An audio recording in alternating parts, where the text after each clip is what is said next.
देखिए, अगर आप अपने आप को लाइफ में अप टू डेट रखते हैं तो आपकी वैल्यू हमेशा बनी रहती है।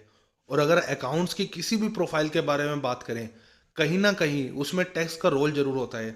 और टैक्स पर आज का डिस्कशन चल रहा है जिसे कहते हैं एक्सपेंडिचर टैक्स। मैं हूं विकास मैनी, आप देख रहे हैं ON स्टडी सर्कल। आज की इस वीडियो का टॉपिक है व्हाट इज एक्सपेंडिचर टैक्स। अगर हम और डिटेल में बात करें तो हम समझेंगे what is expenditure tax in India. इसके कॉन्सेप्ट को समझेंगे, कंपेयर करेंगे इसे इनकम टैक्स से। क्या डिस्कशन चल रहा है, क्यों चल रहा है और क्या ये इम्प्लीमेंट होगा और किस तरह से इम्प्लीमेंट होगा, ये हम समझेंगे इस वीडियो में। So let's start the video. सबसे पहले समझते हैं कॉन्सेप्ट ऑफ एक्सपेंडिचर टैक्स। देखिए, कोई भी टैक्स जो है वो किसी ना किसी बेस पर लगता है। जैसे इनकम टैक्स की बात करें, जितनी ज़्यादा इनकम उतना ज़्यादा टैक्स। और एक्सपेंडिचर टैक्स में क्या होगा, जितना ज़्यादा एक्सपेंडिचर उतना ज़्यादा टैक्स।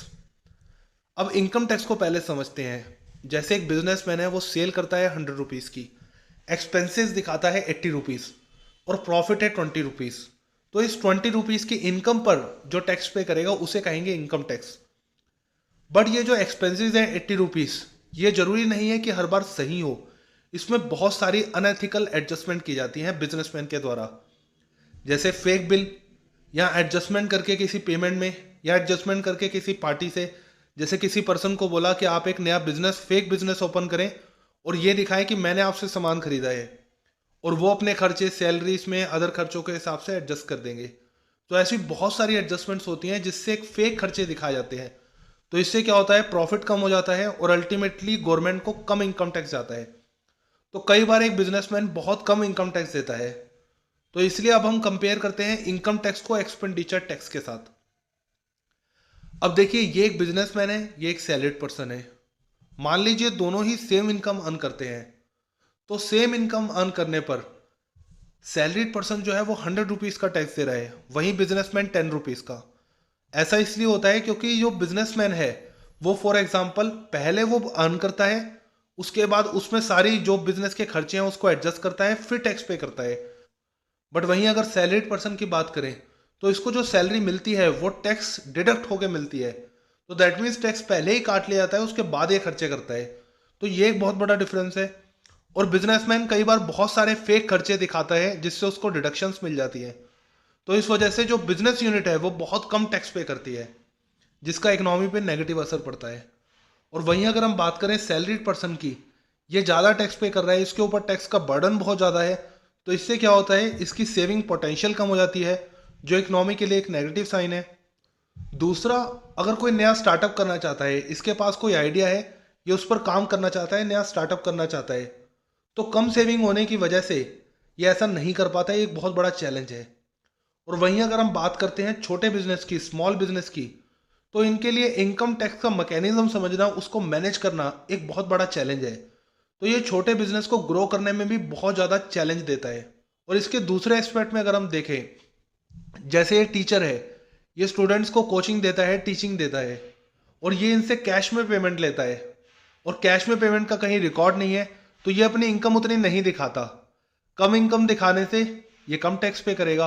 और ये कैश में डीलिंग कर रहा है तो इसलिए इसका रिकॉर्ड भी नहीं हो पा रहा। तो इस वजह से ऐसे बहुत से लोग जो हैं वो टैक्स से बच रहे हैं। तो इनको रोकने के लिए क्या करें, इनसे कैसे टैक्स लिया जाए। तो ये जो भी खर्चा करेगा उस खर्चे पर टैक्स लगाया जाए, ऐसा सोचा जा रहा है, जिससे ऐसे लोग जो हैं वो भी कवर हो पाए। अब समझते हैं कि एक्सपेंडिचर टैक्स पर आजकल क्यों डिस्कशन चल रहा है। अब देखिए, कहीं भी अगर हम बात करते हैं कि हम वहाँ सेल लगी है, तो हम ये नहीं कहते कि वो सामान बेच रहा है। सेल लगी है का मतलब है कि वहाँ डिस्काउंट मिल रहा है। तो एज अ बिजनेसमैन अगर आपको डिस्काउंट देते हैं तो वो डिस्काउंट भी आपके लिए खर्चा है। तो देखिए, जैसे गवर्नमेंट ने अगर प्रपोज किया कि 1,000 करोड़, फॉर एग्जांपल 1,000 करोड़ का इस साल वो इनकम टैक्स कलेक्ट कर लेगी, बट एक्चुअल में मिले उसे 200 करोड़। ऐसा क्यों हुआ? क्योंकि देखिए, डिडक्शंस जो गवर्नमेंट देती है कि हाँ ये डिडक्शन आप ले सकते हो, वो गवर्नमेंट के लिए एक तरह का खर्चा है, एक्सपेंडिचर है। बट कई बार जो बिजनेसमैन है वो फेक डिडक्शंस लेते हैं, फेक एक्सपेंस दिखाते हैं, या कई बार रिटर्न फाइल नहीं करते। जैसे हमने देखा टीचिंग के केस में, बहुत सारी पार्टीज रिटर्न ही फाइल नहीं करती। तो ये गवर्नमेंट के जो है अननेसेसरी खर्चे बढ़ते हैं, जिसे कंट्रोल किया जा सकता है। और इस वजह से इतना ज़्यादा डिफरेंस आता है कि 1,000 की जगह सिर्फ 200 करोड़ गवर्नमेंट को रिसीव हो रहे हैं। तो इसी कॉन्सेप्ट को एलिमिनेट करने के लिए एक्सपेंडिचर टैक्स के बारे में डिस्कशन किया जा रहा है। अब समझते हैं कि क्या एक्सपेंडिचर टैक्स इंप्लीमेंट होगा। अब देखिए, अगर हम बात करें स्टूडेंट की, तो फिफ्थ क्लास से वो सीधा ग्रेजुएट नहीं होता।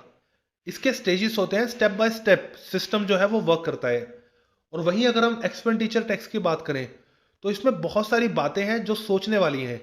जैसे किन किन एक्सपेंस पर टैक्स लगेगा, किस किस एक्सपेंस पर टैक्स नहीं लगेगा। जैसे अगर कोई मेडिकल एक्सपेंस है, उस पर आप हैवी टैक्स लगा देंगे, तो इससे बहुत ज़्यादा नुकसान होगा लोगों का। क्योंकि हेल्थ एक कॉमन चीज़ है जो लोगों की नेसेसिटी है, तो उस पर आप टैक्स नहीं लगा सकते। तो ये सोचना होगा कि किस एक्सपेंस पर टैक्स लगेगा, किस पर नहीं। क्या स्पेशल सिचुएशन हो सकती है, और टैक्स इवेजन की मतलब टैक्स की चोरी की क्या क्या पॉसिबिलिटीज हो सकती हैं, और इसको किस तरह से रोका जाए। इस टैक्स के सिस्टम को किस तरह से अप्लाई करें, और फ्यूचर की अनसर्टिनिटी को कैसे मैनेज किया जाए।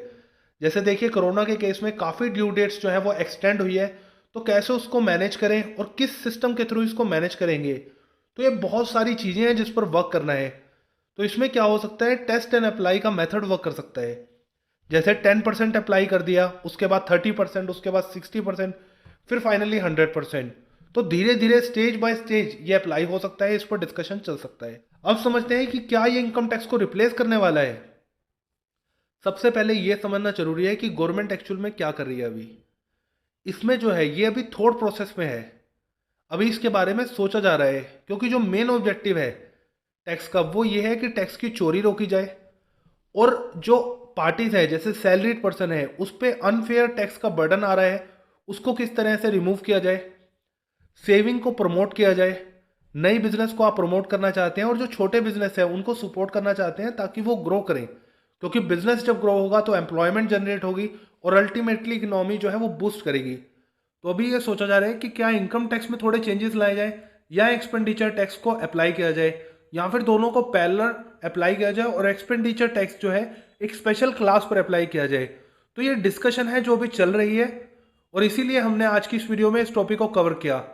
I hope you like this video, और ONS स्टडी सर्कल की कम्युनिटी से जुड़ने के लिए इस चैनल को सब्सक्राइब करें, इस वीडियो को लाइक और शेयर जरूर करें। Thanks for watching.